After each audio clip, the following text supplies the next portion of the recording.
Hello नमस्कार, कैसे हो? उम्मीद करती हूँ सभी बढ़िया होंगे और अपने आने वाले एग्ज़ाम की तैयारी कर रहे होंगे। तो आज का जो है मैंने क्वेश्चन लिए हैं वो है कंप्यूटर बेसिक नॉलेज, यानी कि बेसिक कंप्यूटर से जो है मैंने बहुत सारे प्रश्न लिए हैं।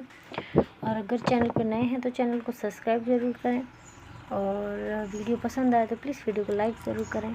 कितने क्वेश्चन आपके सही हुए आप कमेंट भी ज़रूर करें। पहला प्रश्न है, दशमलव के संख्याओं का गुणा करने वाला कंप्यूटर किसने बनाया था? पास्कल ने, चार्ल्स बेबेज ने, या फिर जॉन नेपियर ने, या फिर कह सकते हो विलियम थॉमस ने। तो ये पहले जो है दशमलव संख्याओं का गुणा करने वाले जो कंप्यूटर था वो बनाया था जॉन नेपियर ने। किसने बनाया था? जॉन नेपियर ने।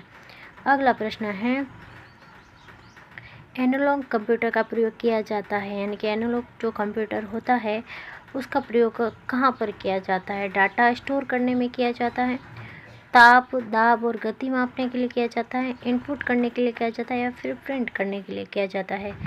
तो जो एनालॉग कंप्यूटर जो होता है उसका प्रयोग हम कहाँ करते हैं? ताप, दाब, गति मापने के लिए जो क्या करते हैं, इसका प्रयोग करते हैं। अगला प्रश्न है, सिलिकॉन वैली किसे कहते हैं? यानी कि सिलिकॉन वैली के नाम से किसे जाना जाता है? दिल्ली, बेंगलुरु, कोलकाता या फिर चेन्नई। तो सिलिकॉन वैली के नाम से किसे जाना जाता है? ये जाना जाता है बेंगलुरु को। किसे जाना जाता है? बेंगलुरु को जाना जाता है। अगला प्रश्न है, बैंकिंग अनुसंधान, रक्षा, अंतरिक्ष के लिए किस कंप्यूटर का प्रयोग किया जाता है?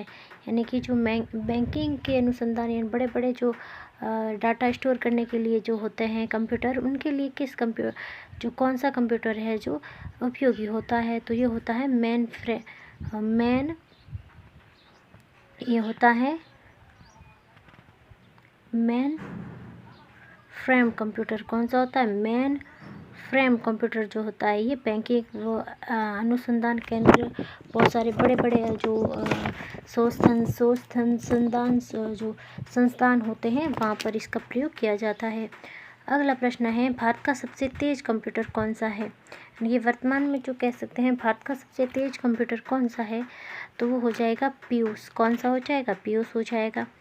अगला प्रश्न है, कंप्यूटर की पहली पीढ़ी कहाँ से कहाँ तक मानी जाती है? यानी कि कंप्यूटर की जो पीढ़ी है वो पहली पीढ़ी कौन सी हो जाएगी? क्या वो 1944 से 1945 तक है, 1942 से जो है 1955 है, 1956 से 1965 है, या फिर 1967 से 1975 है? तो इसका सही जवाब क्या हो जाएगा?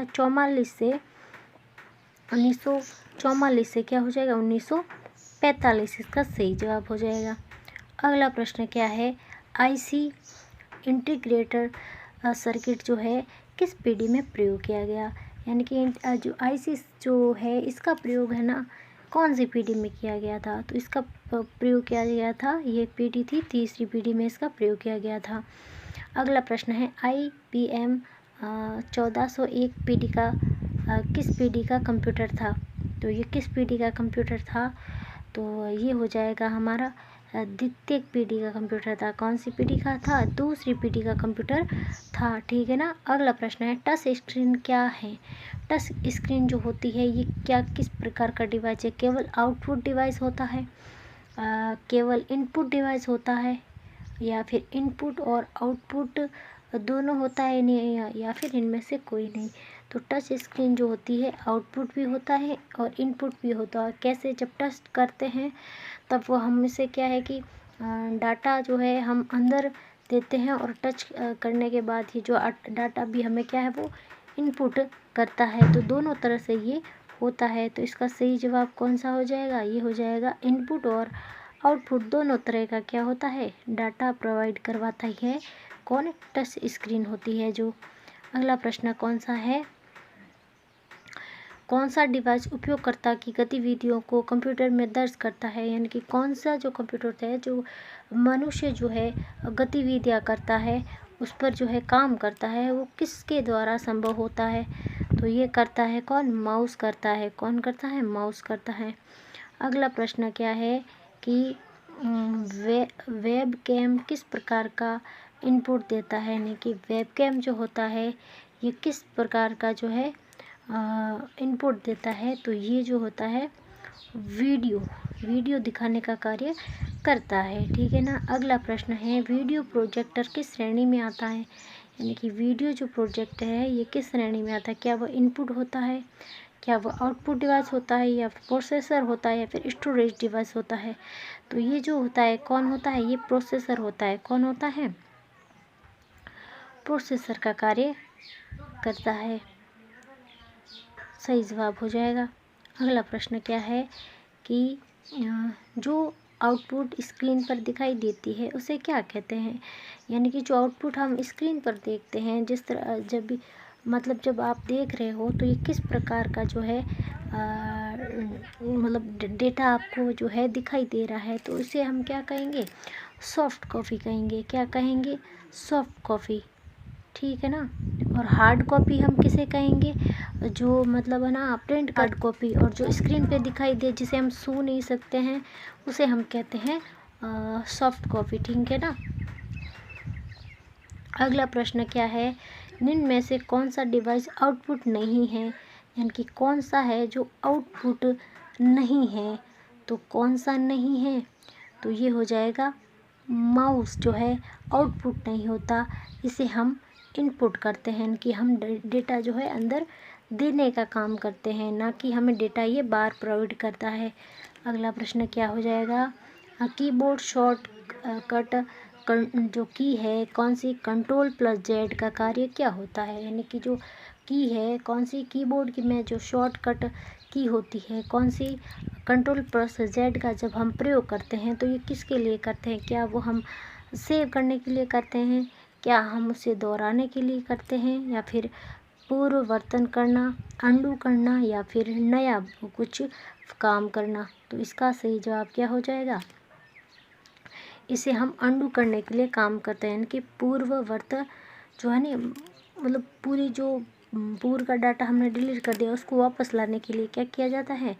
ये किया जाए Ctrl+Z का प्रयोग किया जाता है। अगला प्रश्न क्या है, कीबोर्ड शॉर्टकट जो Ctrl+V का उपयोग हम कहाँ करते हैं? यानी कि जो शॉर्टकट की कौन सी है? Ctrl+V को दोनों को साथ एक साथ हम इसको क्लिक कर जब करते हैं तो इसमें जो है हमें कौन सा जो है डेटा मिलता है, हम उसे हमें क्या प्राप्त होता है? तो ये कार्य क्या करता है? तो ये कार्य करता है पेस्ट करने का कार्य करता है। क्या करता है? पेस्ट करने का कार्य कौन करता है? Ctrl+V जो है पेस्ट करने का कार्य करती है।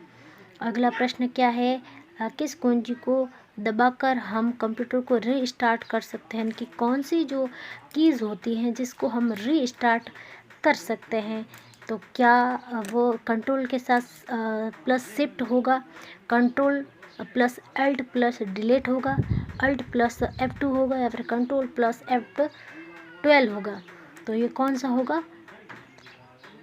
Ctrl+Alt+ डिलीट का ऑप्शन जब हम करेंगे तो हमें क्या मिलेगा? रीस्टार्ट करने का वापस ऑप्शन मिल जाएगा। अगला प्रश्न क्या है कि कीबोर्ड में स्पेस बार का कार्य कौन करता है? इनकी स्पेस बार जो होता है इसका कार्य क्या होता है? क्या वह नया डॉक्यूमेंट खोलने का कार्य करता है, स्पेस देने का कार्य करता है, टाइपिंग जो है बंद करने का कार्य करता है, या फिर ये जो होता है कंप्यूटर स्टार्ट करने का काम करता है? तो ये क्या करता है?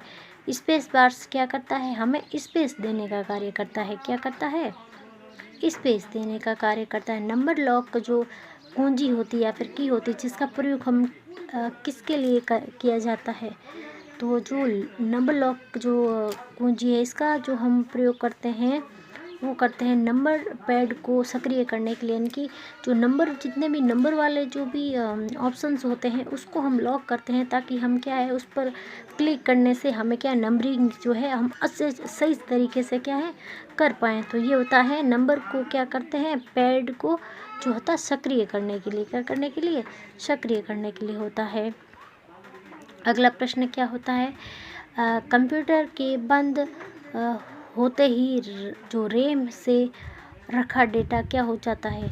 क्या वो सेव हो जाता है, क्या वह खो जाता है, क्या वह जो है हार्ड डिस्क में ट्रांसफ़र हो जाता है या फिर पेन ड्राइव में चला जाता है। यानी कि जब कंप्यूटर अचानक से बंद हो जाता है तो रैम का डाटा क्या करता है, तो रैम का डाटा जो है अचानक से क्या हो जाता है, खो जाता है, या फिर जो डेटा हम जिस डेटा को हम यूज़ कर रहे होते हैं वो हमें वापस दिखाई नहीं देता है। इसलिए हमें जो है हमें पहले से ही क्या है, डाटा सेव कर लेना चाहिए, क्योंकि जो रैम होती है वो अस्थायी मेमोरी होती है, इसका डाटा जो है फिक्स नहीं होता। तो इसका जवाब हो जाएगा डाटा क्या हो जाता है, खो जाता है। क्या कर जाता है, डाटा खो जाता है। अगला प्रश्न क्या है, रैम का मुख्य कार्य क्या होता है, यानी कि रैम का मुख्य कार्य क्या होता है। तो रैम का जो है मुख्य कार्य क्या होता है, ये होता है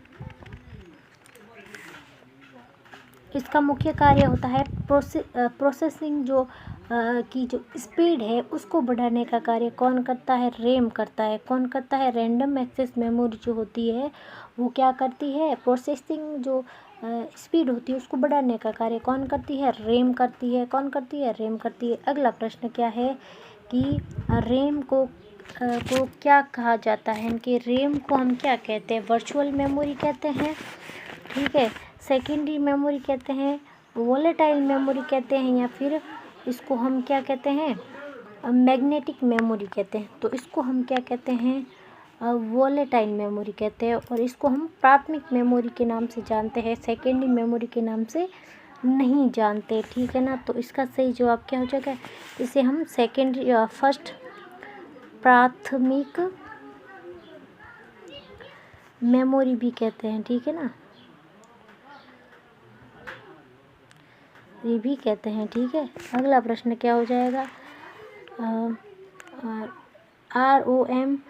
रोम में डाटा कौन लिखता है, यानी कि जो रोम होती है इसमें डाटा कौन लिखता है, उपयोगकर्ता लिखता है, निर्माता लिखता है, ऑपरेटर करता लिखता है, या फिर इसमें से कोई नहीं। तो जाहिर सी बात है जिसको डाटा संग्रह करना होगा वही लिखेगा। तो इसका जो है डाटा कौन करता है, निर्माता, जो उस चीज़ का निर्माण कर रहा होता है। तो इसका ऑप्शन सही हो जाएगा, ऑप्शन बी सही हो जाएगा।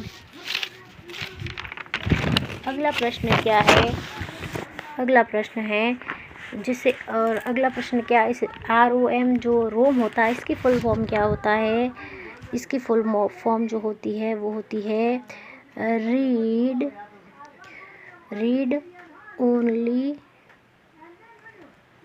Only memory. क्या होती है, रीड ओनली मेमोरी जो होती है इसका जो है फुल फॉर्म होती है, ठीक है ना।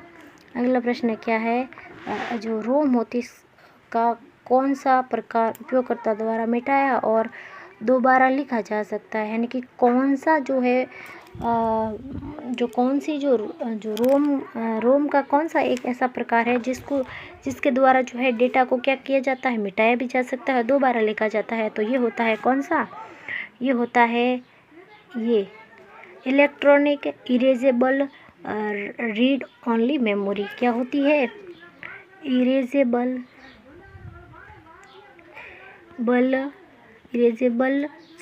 इलेक्ट्रॉनिक, ठीक है ना, इलेक्ट्रॉनिक इरेजेबल, ये जो रोम होती है कौन होती है, रोम होती है, ठीक है ना, इसकी फुल फॉर्म होती है। तो ये क्या, इसके द्वारा क्या है, डाटा को क्या किया जाता है, लिखा और वापस मिटाया भी जा सकता है। अगला प्रश्न है कि रोम में डाटा क्यों स्थायी रहता है। जो रोम होती है इसका डेटा स्थायी रहने का मुख्य कारण क्या होता है, क्योंकि इसमें डाटा जो है स्थायी रहने का कारण होता है क्योंकि वह एक तरह से नॉन वोलेटाइल मेमोरी होती है। क्या होती है, नॉन वोलेटाइल मेमोरी होती है, इसलिए क्या है, डाटा जो क्या हो जाता है, स्थायी रहता है, ठीक है। अगला प्रश्न है, रोम को कौन सी मेमोरी कहा जाता है। रोम को और एक किस नाम से जाना जाता है, तो ये जाना जाता है बूट मेमोरी के नाम से। किस नाम से जाना जाता है, बूट मेमोरी के नाम से। किसे जाना जाता है, रोम को जाना जाता है। इनकी रीड ओनली मेमोरी को जो है बूट के नाम से भी इसको जाना जाता है। अगला ये प्रश्न क्या है, MS एक्सेल किस प्रकार का सॉफ्टवेयर है। MS एक्सेल किस प्रकार का सॉफ्टवेयर है, तो ये स्प्रेडशीट होती है। क्या होती है, स्प्रेडशीट होती है। तो ऑप्शन कौन सा सही हो जाएगा, ऑप्शन सही हो जाएगा बी। अगला प्रश्न है, MS एक्सेल में डेटा किस रूप में संग्रहित होता है। तो MS एक्सेल में जो डेटा संग्रहित होने का जो काम होता है वो होता है सेल में। किस में होता है, सेल में होता है। अगला प्रश्न क्या है, एक्सेल में किसी सेल को पहचानने के लिए क्या प्रयोग किया जाता है, यानी कि किसी एक्सेल की जो हम सेल को जो पहचानने का कार्य करता है वो किसके द्वारा किया जाता है, तो वो किया जाता है अपने, ये पता चलता है कॉलम और रो के द्वारा। किससे पता चलता है, कॉलम और रो के द्वारा हमें इसे एक्सेल की पहचान की जाती है। तो थैंक यू फ्रेंड्स, कैसा लगा आज के जो है बेसिक कंप्यूटर के सामान्य क्वेश्चन आपको कैसे लगे। चैनल पे नए हैं तो चैनल को सब्सक्राइब ज़रूर करें और कमेंट करें और लाइक ज़रूर करें। Thank you.